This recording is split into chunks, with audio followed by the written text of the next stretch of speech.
New machine day. The lathe is supposed to be here between 10 and 12.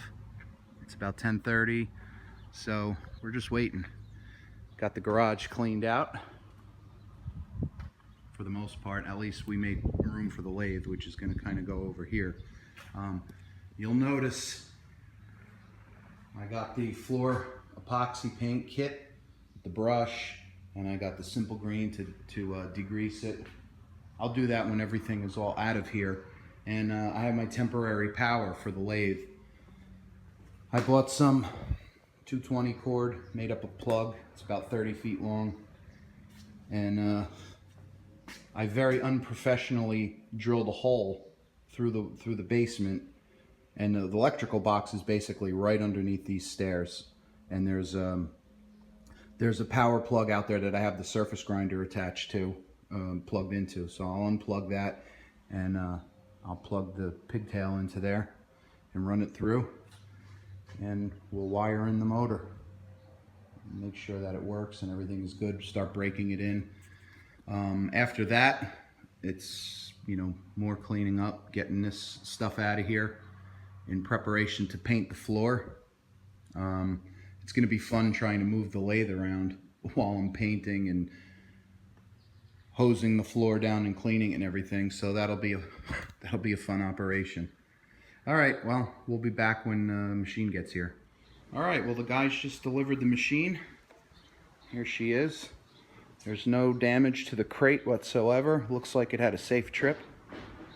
Plastic is still intact. No forklift accidents or anything like that. All right, so the guys are just leaving. So what I'm going to do now, what's next up, is grab the engine hoist. Well, first I'm going to bust this crate off, and I'm going to read the manual and see exactly where the lifting points are, and we'll lift it off, put the leveling legs, put her in position, get it, you know, pretty much leveled, and plug her in.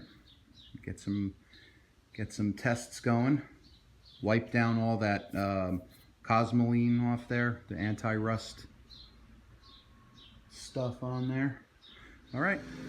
Well, it's off the crate now, and that was a challenge for sure. If you'll notice, the width of those legs on the engine hoist are slightly wider than the crate, so I could only get the engine hoist maybe a foot in.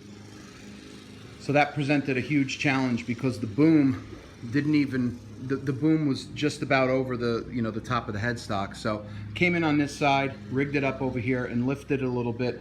I freed the bolts from the crate so that, you know, the lathe can kind of swivel around a little bit. Then I went around on the other side, I rigged it and I lifted it, pulled the weight up, and I was able to actually hand lift this. Lifted it up enough to put it up onto this guy. And I kind of tilted it, and then I was able to slide the crate out, and then I let it down. Then we had to jack it up again and install these guys, the leveling legs. So I remember I was talking to Ray Cornelia, and Ray said, and James too, get the leveling legs. And I know that, you know, if you've seen one of the videos that I had on the South Bin, I had to make leveling legs, so I definitely know the importance of them. However, what made it especially fun, and I say that in all sarcasm, I had to tap them to get them in there. They were some kind of funky thread. Maybe it was a half 13 that just didn't get done very well. But needless to say, trying to tap underneath, you know, legs coming here, it was a pain. But they're done, they're on. I'm gonna get this thing kind of just rough leveled. But right now I'm gonna get some mineral spirits and get all this cosmoline type rust preventative junk off there. It's pretty sticky and nasty. So let me get the mineral spirits going, and we'll come back when it's all clean. All right, we're using just regular mineral spirits. I got it in a little Tupperware thing here. And I'm just brushing it on, and because this is thick on the ways, it's real thick. So I'm just letting it do its thing.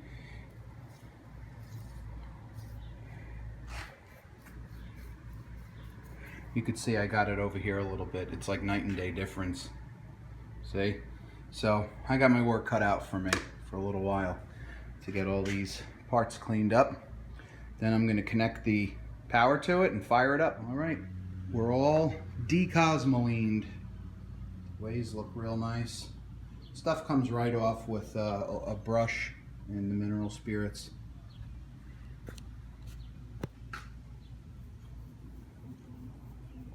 Everything spins nice. Now I need to oil everything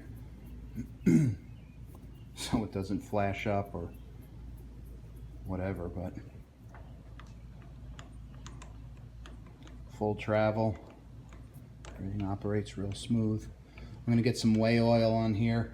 I'm going to pop out the collet adapter, put the chuck on it, and then I'm going to open up the manual and see about that. I gotta see how we're going to wire this guy, because that's all foreign to me. I usually just go right in there and wire it right in, but it kind of comes in here. Maybe that panel, maybe that side panel right there is really what I need to do. But anyway, I'm gonna wire it, and then we'll be back after that. Well, the lathe is all oiled. We got everything oiled down. We got the wiring connected, as you can see. It might be hard to see, but that light is on. We got power.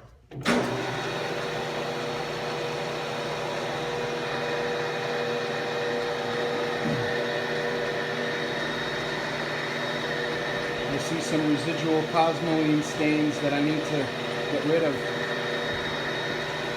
Check this out. Instant stop. Man, I like that. That is real cool. Here's 2,000 RPMs.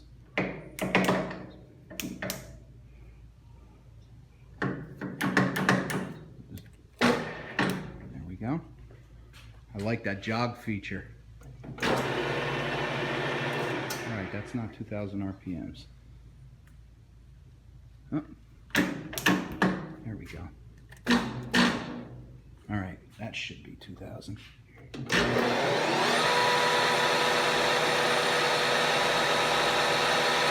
Now, the foot brake, I'm going to step on it. Watch. Man, that's cool. So, preliminary tests show a good working machine. I'm going to read the manual now and see about breaking it in. I'm sure you got to run it at all the different speeds for 10 or 20 minutes or whatever it is. So, yeah, happy. Oh, one thing I wanted to show you was, comes with obviously the 3-jaw, the 4 jaws right there are sitting on the box.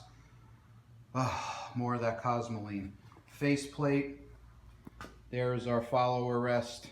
There's our toolbox with centers and dead centers and some gears and some touch-up paint. And the steady rest is somewhere around here. Maybe it's in the box. I don't know. All right, so this is going to be a little video, a little update here showing you if we got any run out on the spindle, the collet closer, and the chuck itself. So I just want to set up an indicator here on the Noga.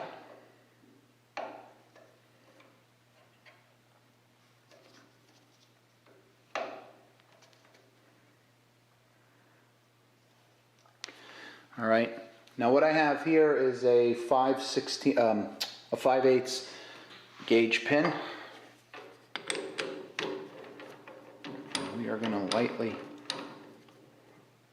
clamp that in.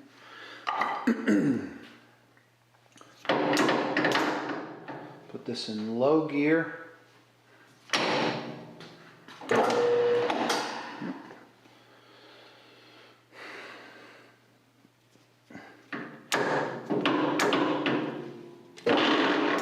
Come on.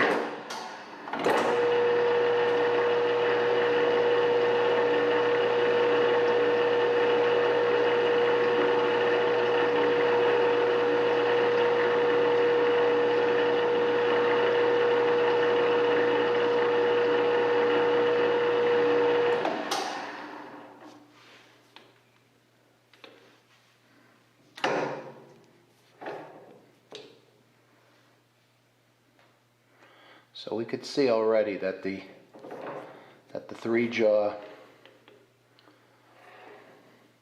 on a tenths indicator goes not even 1,000th. Wait, let me adjust this a little bit better.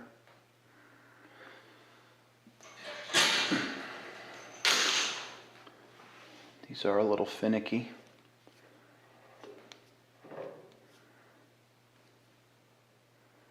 Oh, we have 1,000th. 12.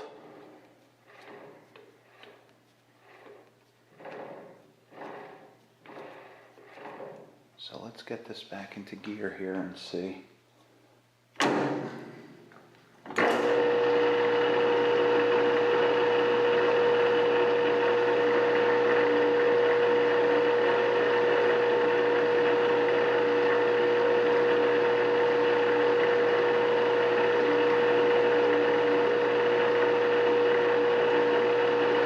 So it looks like it's hovering somewhere around 1,000th,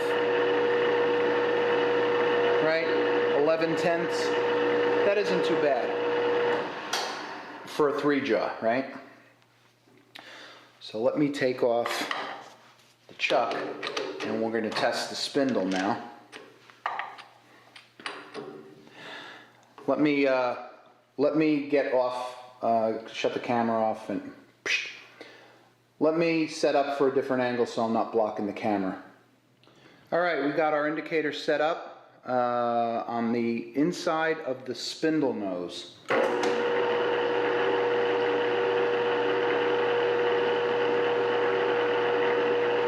I mean, it looks like it's running true, but it looks like it's got some kind of something in there. I could feel it.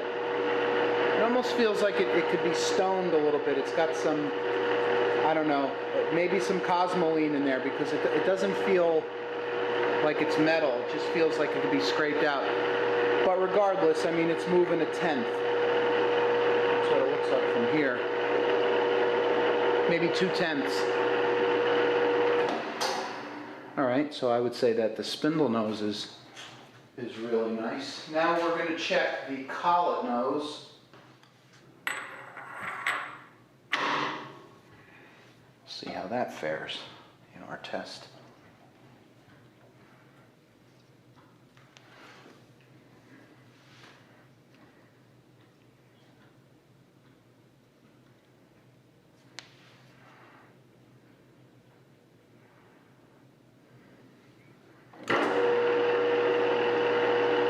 All right, we're going handheld with the iPhone so I can get a better, clearer picture. Here we are with the collet nose.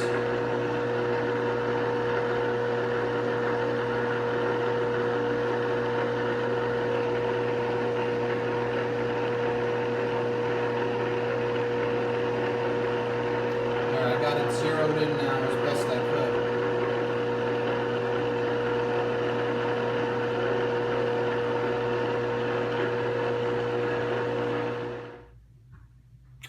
That was pretty good on the collet sleeve.